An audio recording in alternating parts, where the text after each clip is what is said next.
அடுத்த பரவலான கேள்வி, நான் எதுக்கு நாம் தமிழர் கட்சியும் சீமான் அவர்களையும் ஆதரிக்கிறேன் அப்படிங்கிறது தான். அதற்கு சரியான பதில், தர்மம் எங்க இருக்கோ அங்கதான் நிக்க முடியும். சீமான் ஐயா என்னோட சொந்தக்காரனா கிடையாது. நான் அவரோட கட்சியை சேர்ந்தவனானா அதுவும் கிடையாது. அவருக்கும் எனக்கும் எந்த குடுக்கல் வாங்கலும் கிடையாது.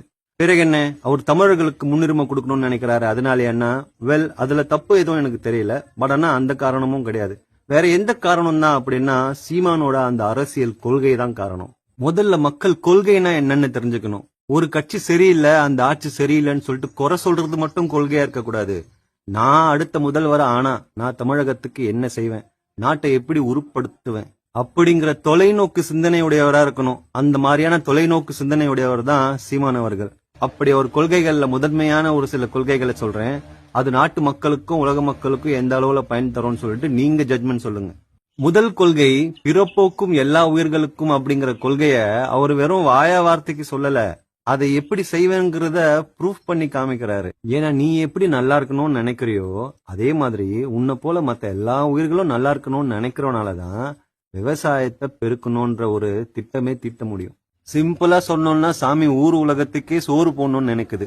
அதெல்லாம் உயர்ந்த தேவகுணம். இந்த உலகத்துல உங்களுக்கு எல்லாம் பரிச்சயப்படாத ஒரு விஷயம் கொஞ்ச காலத்துக்கு முன்னால நடந்தது ஞாபகம் இருக்கா? Corona virus. அப்படி அந்த வைரஸ் வந்தவனும் மக்கள் அனைவரும் எதை தேடி ஓடுனீங்க?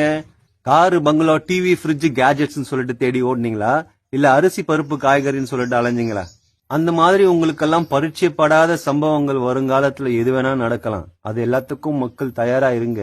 ஏன்னா நீங்க புரிஞ்சுக்கிட்டீங்களோ இல்லையோ, ஆனா 2 வருஷமா நான் சொல்லிட்டு இருந்த அந்த உலக யுத்தம் தொடங்கிடுச்சு. அப்போ இந்த யுத்தத்தினால பாதிக்கப்பட்ட பல நாட்டவர்கள் அமைதி தேடியும் நிம்மதி தேடியும் தஞ்சம் போக போற இடம் தமிழ்நாடு தான். அப்படி வந்தாரை வாழ வைக்கும் மரபு தான் நம் தமிழர்களின் மரபு. ஆகையினால சீமானோட இந்த ஐடியாலஜி ஒர்க் அவுட் ஆச்சுன்னா ஒட்டுமொத்த இந்தியாவுக்கு மட்டும் இல்ல, உலகத்துக்கே நம்மால சோறு போட முடியும்.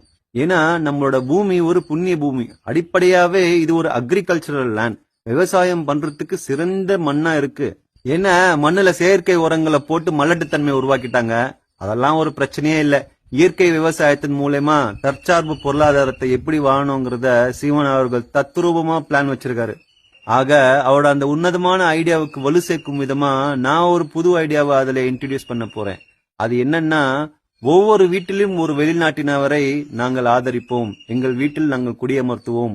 அவங்களுக்கு பிரச்சனை துன்பம் என்று தேடி எங்களை வந்தார்கள் என்றால் நாங்கள் அவங்களை அரவணைப்போம். அவங்களுக்கு என்ன தேவையோ அடிப்படை தேவைகளை நாங்கள் பூர்த்தி செய்வோம் அப்படின்னு சொல்லிட்டு ஒவ்வொரு தமிழக மக்களும் உறுதியேற்கணும். வந்தாரை வாழ வைக்கும் தமிழ்நாடுங்கிறத ப்ரூவ் பண்ணணும்.